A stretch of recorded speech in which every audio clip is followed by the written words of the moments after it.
Lo de que lleve 8 meses sin grabar un puto vídeo, no me apetecía ni grabar, ni mucho menos editar, la verdad, porque es un puto coñazo.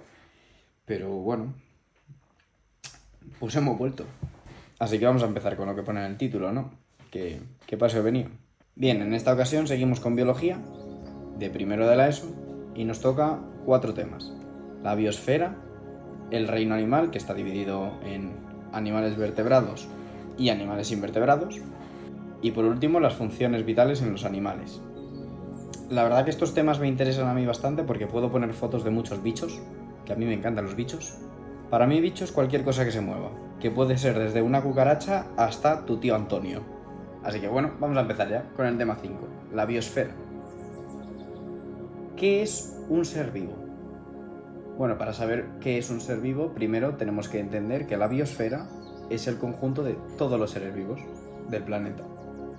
Un ser vivo está compuesto de materia orgánica y realiza 3 funciones vitales, que son la nutrición, la relación y la reproducción, y está formado por una o más células.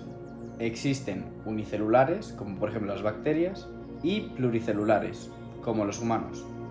Los elementos esenciales son el carbono, el hidrógeno, el nitrógeno y el oxígeno, y forman sustancias orgánicas, como los glúcidos, lípidos, proteínas y ácidos nucleicos, y también sustancias inorgánicas, como el agua y las sales minerales. Las funciones vitales. Tenemos 3. Nutrición, que consiste en obtener energía. Los seres vivos pueden ser autótrofos, es decir, que crean su propio alimento, o heterótrofos, que necesitan obtenerlos. La relación. Responden a estímulos como sudar para regular la temperatura. Y reproducción, que puede ser asexual, con un solo progenitor, es decir, que la descendencia va a ser idéntica, o sexual, que tenemos 2 progenitores. Tengo un vídeo, si no recuerdo mal, hablando de esto. Si lo encuentro por ahí os lo pongo.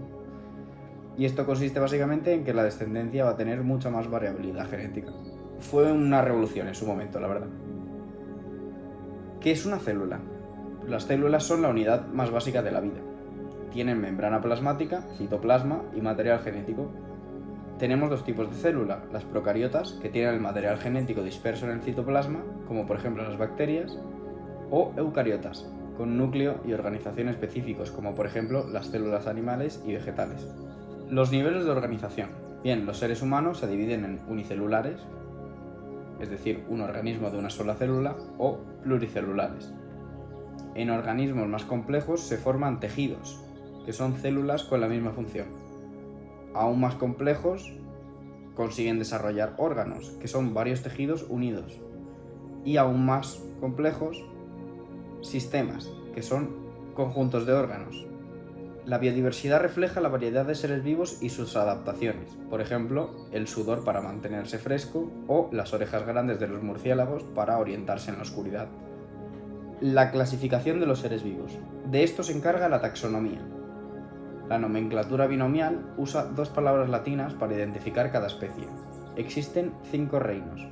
El animal, que hay vertebrados e invertebrados, y son heterótrofos y pluricelulares. Las plantas, como musgos, helechos y plantas con flores, son autótrofos y pluricelulares. Los hongos, como levaduras, mohos y setas, son heterótrofos, pero pueden ser unicelulares o pluricelulares. Protoctistas, como protozoos y algas, que pueden ser autótrofos o heterótrofos. Y moneras, que son bacterias, básicamente. Y se trata de organismos procariotas unicelulares. A medida que avanzamos en el estudio de los seres vivos, entendemos mejor su complejidad y adaptación, pero la clasificación sigue evolucionando, ya que la ciencia no para de desarrollarse. Y pasamos al siguiente tema y probablemente el más interesante para mí de todos estos. Y es el reino animal, pero en concreto los animales vertebrados. Los animales son un grupo muy diverso, que puede ir desde esponjas hasta tu amigo Eduardo. Todos son pluricelulares, con tejidos y órganos, formados por células eucariotas. Son heterótrofos, es decir, se alimentan de otros seres vivos, o restos, o hay un montón de tipos de heterotrofía, que ya os comentaré cuando llegue el momento. La mayoría pueden moverse y son muy sensibles a los cambios de su entorno. Se dividen en invertebrados, sin columna vertebral, y vertebrados, con columna. Las características de los animales vertebrados. Los vertebrados tienen un esqueleto que les permite moverse, proteger sus órganos y sostener su cuerpo. Su cuerpo se divide en cabeza, tronco y cola, aunque en ocasiones, como por ejemplo con los seres humanos, esa cola ha sido suprimida. Tienen simetría bilateral, es decir, somos iguales si nos parten por la mitad, y extremidades articuladas, como patas, aletas o alas. Se dividen en 5 grupos: peces, anfibios, reptiles, aves y mamíferos. Los peces, esto lo sabe todo el mundo, son acuáticos y pueden vivir en agua dulce, salada o ambas. Tienen aletas y una línea lateral para detectar vibraciones. Además son poiquilotermos, es decir, que al contrario que nosotros, ellos no pueden regular su temperatura. Así que si hace mucho frío, se mueren. Si hace mucho calor, se mueren. Se dividen en peces óseos, con esqueleto óseo y vejiga natatoria, y peces cartilaginosos, como por ejemplo los tiburones y las rayas, que su esqueleto pues, es de cartílago. Los anfibios viven en tierra pero necesitan agua para reproducirse. Tienen una piel desnuda y húmeda y a veces venenosa, y por ende son poiquilotermos también, igual que los peces, y algunos hibernan. Hay 2 tipos: anuros, que son las ranas y sapos, es decir, que no tienen cola, y urodelos, que sí que tienen cola, como las salamandras y tritones. Los reptiles son terrestres con piel cubierta de escamas, se mueven arrastrándose y también son poiquilotermos. Hay 4 tipos: las lagartijas y los lagartos pueden perder la cola, tortugas con caparazón, cocodrilos con hocico largo y una cola tocha, y serpientes que no tienen extremidades y algunas son venenosas. Las aves son terrestres, pero adaptadas al vuelo con un cuerpo cubierto de plumas.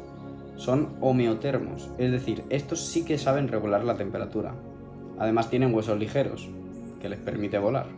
Hay 2 tipos: voladoras, que tienen una quilla en el esternón, y corredoras, pues que no la tienen. Y aparte, evolutivamente han perdido el tamaño de las alas. Los mamíferos tienen el cuerpo cubierto de pelo, con glándulas sudoríparas, sebáceas y mamarias, y también son homeotermos. Además tienen dientes especializados para su tipo de dieta. Hay 3 tipos: placentarios, los embriones se gestan en la placenta; marsupiales, crecen en una bolsa externa; y monotremas, estos se han pasado el juego y ponen huevos. El ser humano. Somos mamíferos placentarios, dentro del orden de los primates. Pertenecemos a los homínidos y tenemos un cerebro muy desarrollado. En su mayoría, no me gusta generalizar. Somos los únicos animales que caminan completamente tiesos. Y tenemos pulgares para cosas importantes como por ejemplo beber café. La importancia de los vertebrados para las personas. Todos los animales cumplen una función en el ecosistema. Además, muchos son esenciales para la vida humana, como por ejemplo la alimentación, el trabajo y como animales de compañía. Puede sonar injusto, pero cada uno cumple una función. Tema 7. Los animales invertebrados. Los invertebrados son el grupo de animales más numeroso del planeta. 95 de cada 100 especies son invertebrados, para que os hagáis una idea de la escala. Se dividen en varios grupos según su estructura y tipo de cuerpo. Por un lado tenemos los poríferos y los nidarios, que son bastante similares. Los poríferos, como las esponjas, no se mueven, tienen esqueleto interno de espículas y se alimentan filtrando el agua. Los nidarios, por otra parte, tienen simetría radial, el cuerpo blandito y tentáculos urticantes. Pueden ser o pólipos o medusas, que normalmente suelen ser lo mismo en distintas fases de la vida. Por otro lado tenemos los platelmintos, nematodos y anélidos, que se parecen en que tienen forma de gusano, básicamente. Los platelmintos tienen un cuerpo plano y algunos son parásitos como la tenia. Los nematodos tienen un cuerpo cilíndrico con extremos en punta y algunos son parásitos intestinales. Y por otro lado tenemos los anélidos, que tienen un cuerpo segmentado, como por ejemplo las lombrices de tierra y las sanguijuelas.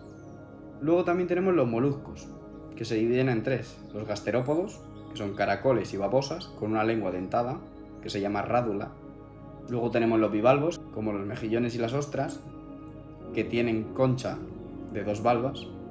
Y cefalópodos, por ejemplo los pulpos y los calamares. Estos tienen unos tentáculos que les permiten capturar presas.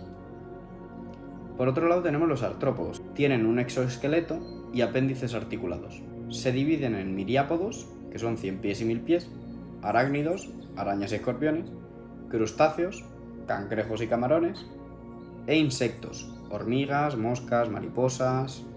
Estos últimos poseen antenas, patas y a veces alas. Y por último tenemos los equinodermos, como las estrellas y erizos de mar. Tienen simetría radial, un esqueleto calcáreo y un sistema ambulacral con pies de ventosas. La importancia de los invertebrados, a pesar de no siempre ser visibles, son esenciales para el equilibrio de los ecosistemas. Sin ellos, el mundo tal y como lo conocemos sería muy diferente.